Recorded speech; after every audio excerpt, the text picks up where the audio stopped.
여러분들을 제 뮤직 스튜디오로 모셨습니다. 보시면은 제 뒤에 기타도 보이고 그러는데 제가 기타를 잘 쳐가지고 이렇게 기타가 많이 생긴 게 아니라 기타를 치다 보면은 잘 안 쳐져요.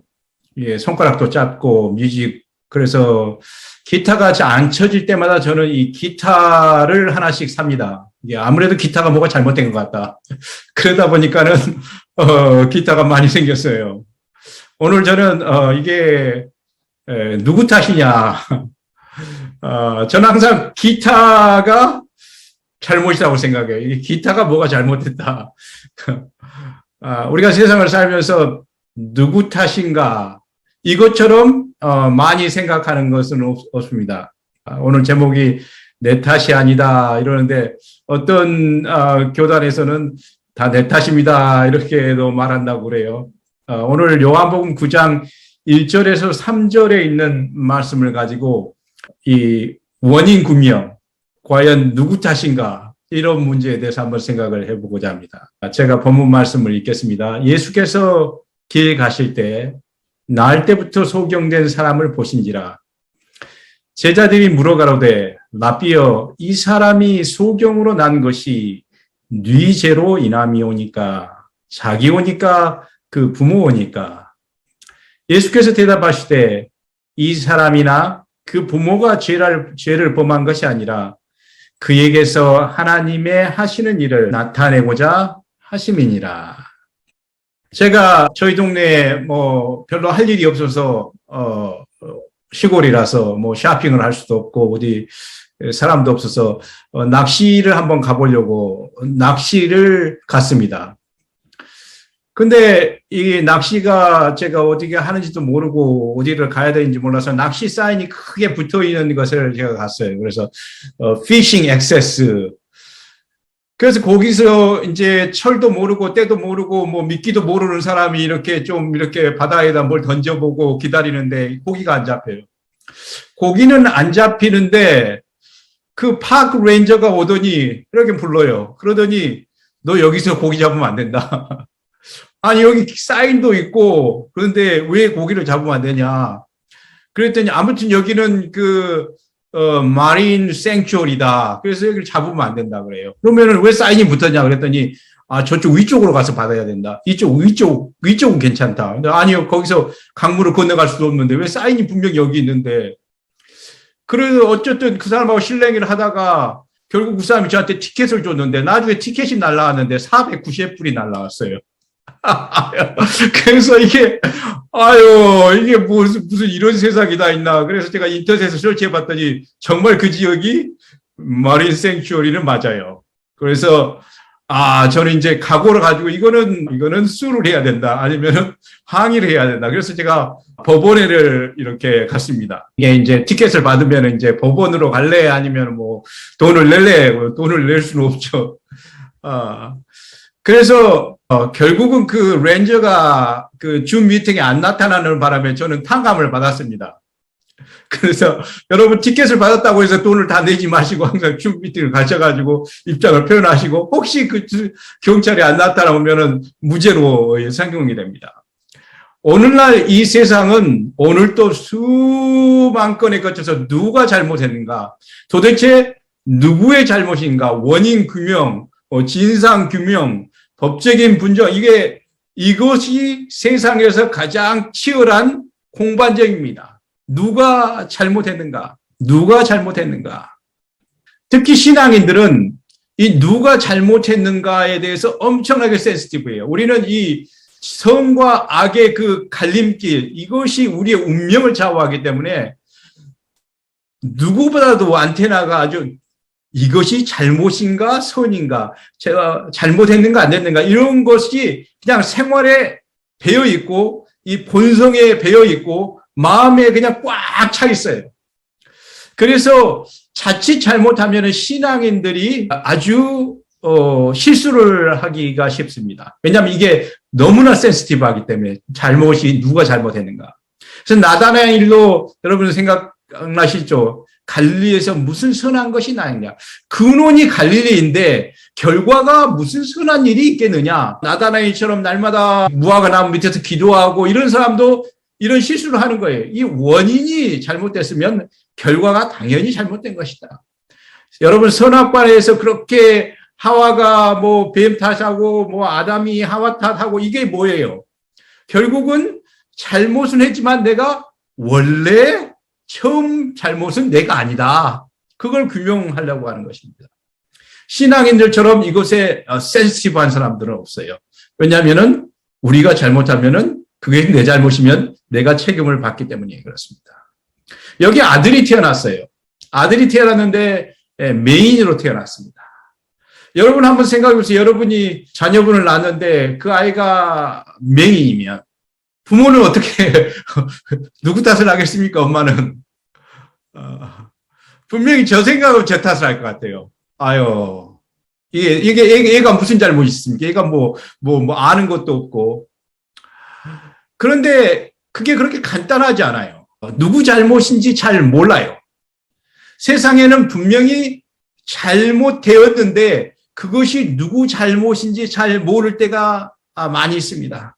그래서 지금 제자들이 예수님에게 물어, 저 사람이 저렇게 된 것은 분명히 잘못된 건데 봐야 되는데 못 보는 잘못된 상황인데, 그러면 잘못된 상황이 되었으면 원인이 분명히 잘못되어 있을 텐데 그 원인은 누구에게 있습니까?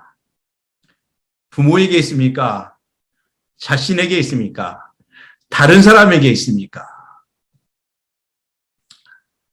누구에게 원인이 있는가?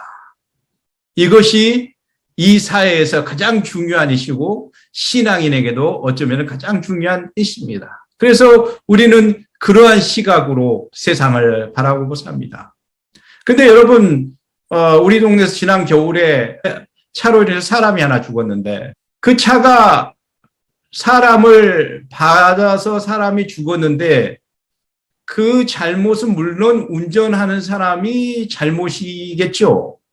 그렇지만은 그 운전 사람은 그 겨울에 눈이 많이 와서 쓰러지는, 바람이 많이 와서 쓰러지는 나무를 피하다가 그런 사고를 했어요.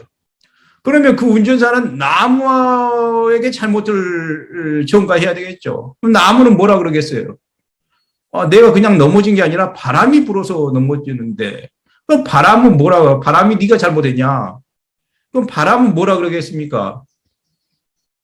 누군가 나를 바람을 부르죠. 혹시 뭐 이런 소리도 있겠죠. 뭐 옛날에 나비가 날 펄럭이면 토네이도가 분다. 뭐 어찌 됐든 간에 그럼 그 나비한테 가가지고 네가 왜 바람을 펄럭거리냐? 그러면은 나는 꽃을 보고 저 꽃에 날아가서 하겠습니다. 누가 바람을 흔들렸는가? 그 원인을 알고자 한다면은 그것을 알기가 쉽지는 않아요. 그래서 잘못된 사람이 있지만은 그 사람이 잘못한 것은 아닐 수도 있다라는 결론을 우리는 이 구절에서 생각해 볼 수 있습니다. 내가 분명히 잘못되었는데 그것이 내 잘못이 아닐 수도 있다라는 것을 예수님은 여기에서 지적하시고 있습니다. 내가 잘못을 하지 않아도 그 잘못된 영향을 우리는 받을 수가 있습니다. 이 인생이라는 것은 내가 꼭 잘못했기 때문에 잘못되지 않고 내가 잘못을 안 했어도 잘못된 경우가 있다는 것입니다. 영향을 받지만은 그것이 내 잘못이 아니다. 불행한 인생을 살지만은 그것이 내 잘못이 아니다라고 예수님께서 이 사건 속에서 말해주고 싶어 하시는 거예요. 잘못의 종류는 여러 가지가 있죠. 아무도 모르는 잘못이 있어요. 나도 모르고 아무도 몰라요. 그런 잘못 우리가 얼마나 많이 하겠습니까? 나도 모르고 아무도 몰라요. 두 번째는 나는 아는데 남은 모르는 게 있어요. 비밀이죠. 누구에게나 그런 게 있죠. 내가 잘못을 나는 알고 있지만은 다른 사람은 모르는 잘못이 있습니다. 또 나는 모르지만은 다른 사람은 아는 그런 잘못도 있어요. 그리고 남도 알고 나도 아는 잘못이 있습니다. 이 소경이라는 사람은 상황이 왜 안 좋냐면은 자기는 상대방을 볼 수 없지만은 상대방은 자기를 볼 수 있어요. 그래서 싸움을 해서도 결코 이길 수 없고 vulnerable하다 그러죠. 영어로. 정말 무기력한 상태입니다. 그런데 옛날 사람들은 보이지 않는 악, 보이지 않는 선이 보이게끔 드러날 때 그것이 하나님의 형벌의 결과라 이렇게 생각을 했어요. 그래서 어떤 사람이 그 사람이 잘못했는지 잘했는지 모르지만은 그것이 드러나면 형벌로서 들어가면 즉 다시 말하면 질병이라든지 가난이라든지 핍박이라든지 이런 것이 드러나 보이게 되면 그 사람의 감추어졌던 죄가 드러난 상황이라고 생각을 했습니다. 그래서 세상에는 감추어진 것이 없다 이렇게 말하는 것은 결국 그들의 삶에서 그들의 처지에서 그들의 상황에서 어떤 것이 드러나게 됐을 때 그것은 보이지 않는 것이 드러나게 됐다 이렇게 생각을 해서 그 사람은 잘못된 뭔가를 했던 사람이다. 이렇게 사람이 보는 것입니다. 이렇게 사람들은 그 사람을 보는 것이에요. 그래서 소경을 보면 우리는 잘 몰라요. 그 사람이 뭘 잘못했는지. 그렇지만 누군가가 잘못을 했기 때문에 그 사람이 소경이 된 것입니다. 이런 시각으로 보는 것이에요. 자, 자식이 잘못됐습니다. 비행 청소년이 됐다든지 사고를 쳤어요. 그러면 우리는 어떻게 합니까? 원인을 찾아야죠. 그 원인이 누구한테 있어요? 부모한테 있을 수도 있고 선생한테 있을 수도 있고 학생 그 자신에게 있을 수 있고 교육 체제에 있을 수 있어요. 어쨌든 우리는 원인을 찾기에 바쁩니다. 왜 이 자식이 잘못됐는데 왜 무엇이 원인인가? 그래서 그 원인을 해결하려고 합니다. 건강이 안 좋아졌어요. 그 원인은 무엇일까요? 내가 식생활이 안 좋은가? 아니면 유전적인가? DNA가 잘못됐는가? 아니면 의사가 뭘 잘못했는가? 환경이 나쁜가? 다 원인을 찾으려고 나뉩니다. 부부 사이가 안 좋다. 남편이 잘못했는가? 아내가 잘못했는가? 자식이 그냥 태어나가지고 속을 새겼는가? 원인이 무엇인가? 우리는 항상 모든 상황에 있어서 그 원인을 찾으려고 노력을 합니다.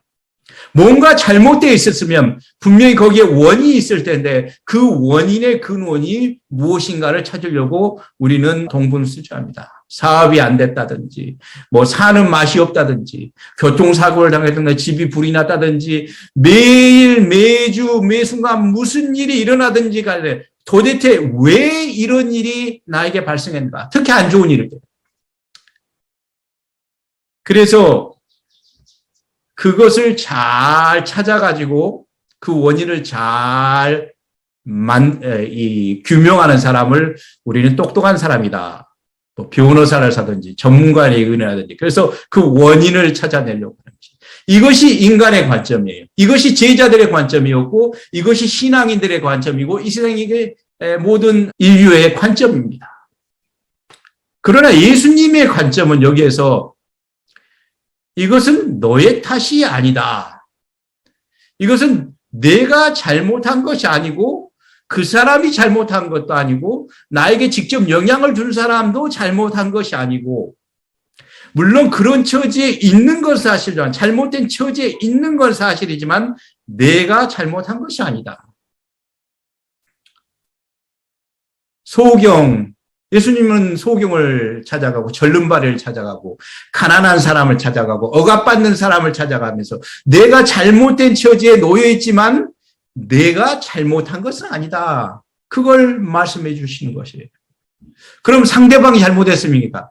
그것도 아니다. 이렇게 말씀하셨어요. 분명히 내가 아들을 낳았는데 내가 출산을 했는데 그 아들이 소경이 탄생이 됐는데 그것이 너 잘못이 아니다. 내가 잘못해서 내가 낳았는데 저 사람이 낳은 것도 아니고 내가 소경이 됐는데 분명히 내가 잘못된 상태에 놓여 있는데 내가 잘못한 것이 아니다. 이렇게 말했어요. 이 사람이나 그 부모가 지날 그것만 것이 아니라 그에게서 하나님의 하시는 일을 나타내고자 하십니다. 예수님의 관점은 우리에게 일어나는 모든 잘못된 것들이 결국은 하나님이 하시는 일을 나타내고자 하시려고 만들어 놓은 배경이다. 이렇게 말씀하셨어요. 보이지 않는 하나님의 하시는 일을 나타내게 하려고. 보이지 않는 하나님의 선하심과 사랑과 인자하심과 공평하심과 의로우심을 보이게끔 나타내기 위해서 우리에게 이런 안 좋은 일이 생겨났다 이렇게 말씀하셨어요. 여러분, 빨간 글씨는 빨간 글씨 백그라운드에서 볼 수 있겠어요? 없겠어요? 절대 볼 수 없습니다. 하얀 글씨는 하얀 글씨 백그라운드에서 볼 수가 없어요. 그래서 현실을 보기 위해서는 현실이 무엇인가를 보기 위해서는 그 백그라운드가 어떠냐에 따라서 그 현실을 볼 수도 있고 완전히 볼 수도 없습니다. 여러분, 별이 낮에도 하늘에 떠 있습니까? 없습니까? 떠 있어요. 그러나 낮에는 볼 수 없습니다. 마치 우리는 별이 밤에만 떠 있는 것 같고 밤에만 나타나는데 어두워야지 빛이 나타나요. 빛이 있는 데서 빛이 나타나지 않습니다. 백그라운드가 좋은 사람, 우리가 백그라운드가 좋다고 그러는데 백그라운드, 백이 좋은 사람. 백그라운드가 좋은 사람은 좋은 사람과 백그라운드가 나쁜 사람이 있죠. 백이 없는 사람. 자, 백그라운드가 하얀 사람하고 백그라운드가 어두운 사람이 있는데, 우리가 쉽게 말하면 백그라운드가 어두운 사람은 아픈 사람, 돈 없는 사람, 또, 힘 없는 사람, 이런 사람들, 백그라운드가 없는 사람, 무력한 사람. 근데 백그라운드가 어두울 때 뭐가 보여요? 하나님이 보여요. 백그라운드가 좋을 때, 백이 좋은 사람들, 부자다든지, 유명하다든지, 높다든지, 힘이 있다든지, 이런 사람들은 하나님이 잘 보일까요? 안 보일까요? 잘 안 보여요. 그래서 부자가 천국에 들어가는 것이 낙타가 바늘기로 들어가면 어렵다 이렇게 말한 것은 볼 수가 없는 거예요. 있기는 있는데 보기가 아주 힘들어요. 우리에게 어둠이 오고, 고난이 오고, 시련이 오고, 짜증나는 일이 올 때마다 하나님의 보이지 않는 것들이 보이기 시작하는 절호의 기회입니다. 우리의 시각의 변화, 이것이 변화되지 않으면 하나님을 볼 수가 없어요. 어떤 사건이 생길 때, 안 좋은 사건이 나에게 생길 때, 고난이 거기에서 원인을 찾으려고 한다면 하나님의 선하심을 볼 수가 없습니다. 누가 잘못했는가를 찾으려고 하면은 우리는 하나님의 선하심을 볼 수가 없어요. 기도는 문제를 해결해 달라고 하는 것이 아니라 문제 속에서 어떻게 하나님이 일하시는 것을 보게 해 달라고 하는 간절한 붙드는 것이에요. 문제를 해결해 달라고 자꾸 문제만 해결되면은 괜찮다고 그렇게 하는 것이 기도가 아니라 그 문제 속에서 하나님이 어떻게 나에게 지금 뭔가를 보여주시는 것, 그것을 보게 해달라고 하는 것이 바로 눈을 뜨게 해달라고 하는 소경의 울부짖음인 것입니다. 우리 동네에 가면, 저기 산에 가면은 정말 별들이 많아요. 별이 너무너무 많이 보여요. 이거는 정말 공예도 없고, 산꼭대기 올라가면, 그래서 전문가들이 거기에서 만원경을, 이 천체 만원경을 가지고 별을 보러 가는데, 산에 가면 무서우니까 자꾸 옆에 사람이 후라시를 비춰달라고 그래요. 후라시를 비치자마자 별은 볼 수 없습니다. 우리가 마치 어려움이 생길 때마다 그 어려움을 없애달라고 하나님께 기도할 때, 만약에 그 어려움이 없어지자마자 우리는 하나님을 볼 수가 없어요. 그래서 누가 소경입니까? 여기에서는 하나님을 보지 못한 사람이 소경이에요. 왜 하나님을 보지 못합니까? 백그라운드가 어둡지 않기 때문에 그래요. 그러니 여기에 나오는 이 소경은 백그라운드가 어두웠기 때문에 하나님을 볼 수 있었고, 그 다음에 나중에 계속 하나님을 보지 못하고 예수님을 유혹했던 그 나중에 사람들은 백그라운드가 하얗기 때문에 예수님을 볼 수 없어요. 내가 힘들 때, 내 상황이 잘못되었을 때, 그 원인을 나에게서 찾으려고 하지 마십시오. 내 상황이 힘들고 내가 행복하지 않을 때 그 원인을 다른 사람에게 찾으려고 하지 마십시오. 옆에 있는 사람 찾으려고 하지 마세요. 내 상황이 힘들고 내가 행복하지 않을 때, 갑작스럽게 내가 기대하지 않는 상황이 있을 때 거기에서 하나님을 보게 해달라고 기도를 해봅시다. 그런 사람만이 자신이 소경인 줄 알고, 그런 사람만이 하나님을 볼 수 있고, 그런 사람만이 눈이 뜨일 사람들입니다. 우리가 어둠 중에서 하나님이 하시는 일을 나타내서 우리가 하나님의 영광을 보게 되어서 어둠에서 벗어나게 되게 해달라고 우리가 기도해야 될 것입니다. 문제를 해결해 달라고, 내 배경이 좋아지기를 기도하지 않냐고, 그 속에서 빛나는 하나님을 더 선명하게 볼 수 있음을 우리가 감사해야 될 것입니다. 제 아들이 어렸을 때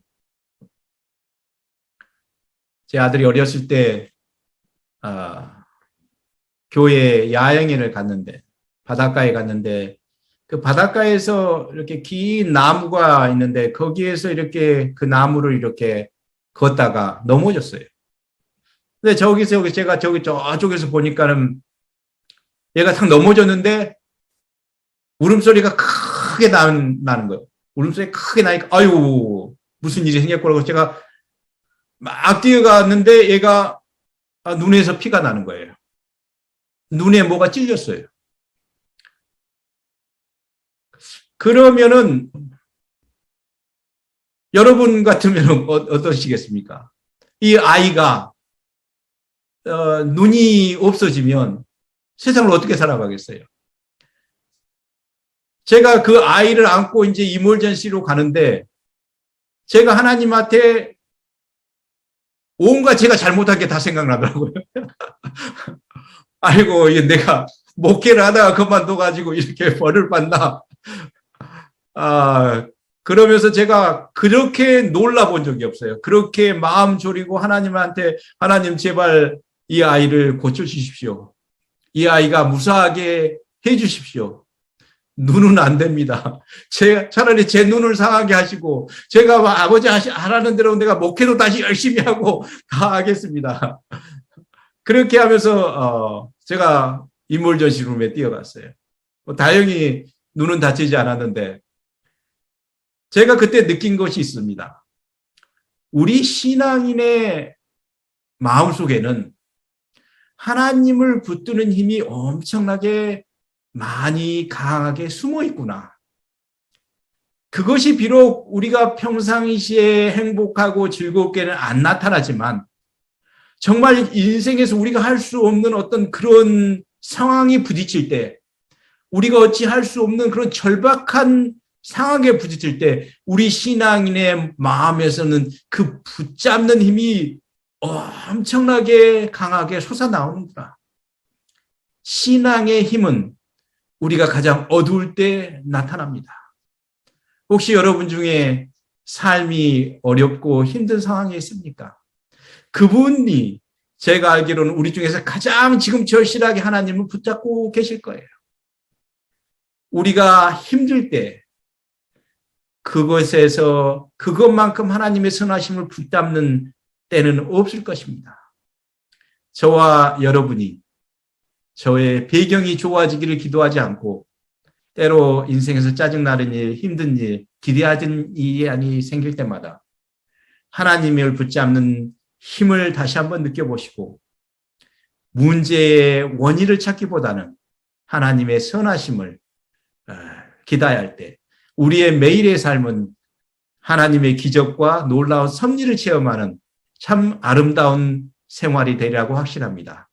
저와 여러분이 그러한 관점으로 우리 예수님의 시선으로 우리의 문제를 보고 내 탓이 아니라고 하는 예수님의 말씀 기억하시면서 하나님의 선하심을 보는 그런 소경이에서 자유하는 그런 저와 여러분이 되시기를 간절히 바라면서 말씀 마치겠습니다.